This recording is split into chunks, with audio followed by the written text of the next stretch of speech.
आज मु आपण मानक पई नहीं आसी राई। मु सब परिबा पकईकि राई को बनईची। एमती मो जेजेमा घरे बनाती। मु भाविली आपण मानक सहित सेटा शेयर करी। निश्चय वीडियो को संपूर्ण देखंतु और घरे थरे ए प्रोसेस रे बनांतु। नमस्कार, मु इप्सिता, मो चैनल इप्सिता स्किचन ने आपण मानक अनेक अनेक स्वागत। एथिपाई देखंतु कौन कौन परिबा नेची। एठी मु 250 ग्राम जन्ही को चोपा छड़े बड़ बड़ करके काटिकी रखी। 100 ग्राम कखारू को काटिकी रखी। 3टी मीडियम साइज आलू को चोपा लगे ये काटिकी रखी। अल्प पोई को नहीं पोई पत्र को धोईकी काटिकी रखी। देखो अल्प किसी सारू को ये काटिकी रखी। 2टी मीडियम साइज टमाटो एवं गोटे बड़ पियाज को ये काटिकी नहीं। गोटे मिक्सिंग जार नहीं से देखो 3 चामच धला सोरिष और 3 चामच कला सोरिष को नहीं। गोटे बड़ चामच जीरा को नहीं। 2टी सुखिला लंका को ये दे दूची। ताको भी सुखिलारे टिके ग्राइंडिंग करी नहीं आसीबा जहाँद्वारा कि भल से पेस्ट हो सुखिलारे ग्राइंडिंग करके नहीं आसला परे 6 ରୁ 7 कुला रसुण भी देकी अल्प पानी देकी ताको भल से ग्राइंडिंग करी नहीं आसीबा। देखंतु ए ग्राइंडिंग करी नहीं आसले आपण माने खाली कला सोरिष रे भी बनै परिबे। एडी देखंतु गैस रे करी बसैतिली सेतिरे मु सोरिष तेल को दे दूची। एडी तेल गरम हो गला।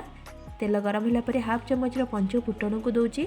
फुटण को टिके फुटिबा पई छाड़ दबा। ये देखो फुटण फुटी आसला। ये मुझे रखी पियाज को दे दूची।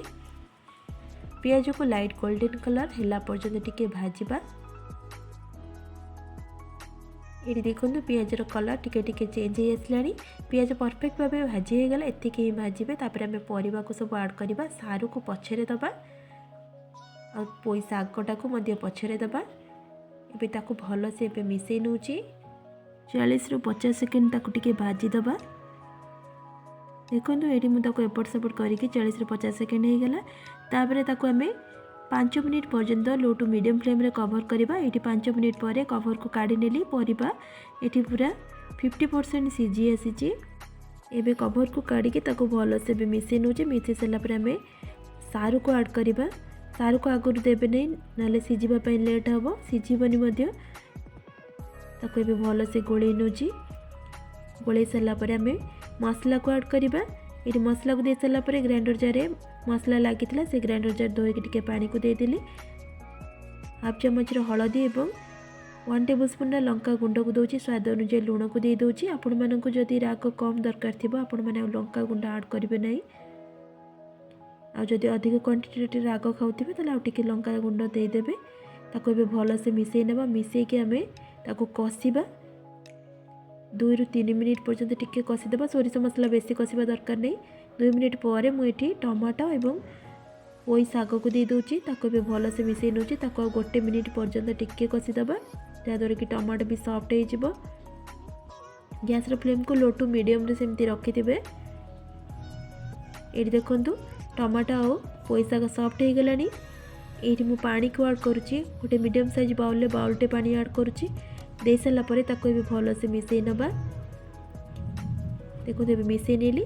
ताको भी कवर करवा लो टू मीडियम फ्लेम रे 5 ରୁ 7 मिनिट पर्यंत कवर कर नहीं। 7 मिनिट पर एबे कवर को काढ़ी नेली। परफेक्ट भाव सब परिबा ये सीझी जाइए। आ मन रखु पोई जदि टिके मोटा थी आपण मैंने मझुर ताको टिके कट लगे नेबे जहाँद्वारा कि जल्दी सीझीज।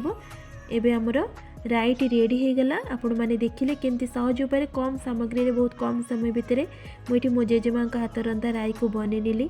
आपण मैंने निश्चय बनइबे। गरम भात सहित खाइबा बहुत ही बढ़िया लगे। पूरा गाँव स्वाद आसो। जदि भिडियोटी भल लगी प्लीज गोटे लाइक करेंगे। एमती सहज और नुआ नुआ ऑथेंटिक रेसिपी भी देखापी मो चैनल को सब्सक्राइब करने को बिल्कुल भूलिए नहीं। आज रोची नमस्कार। जय जगन्नाथ।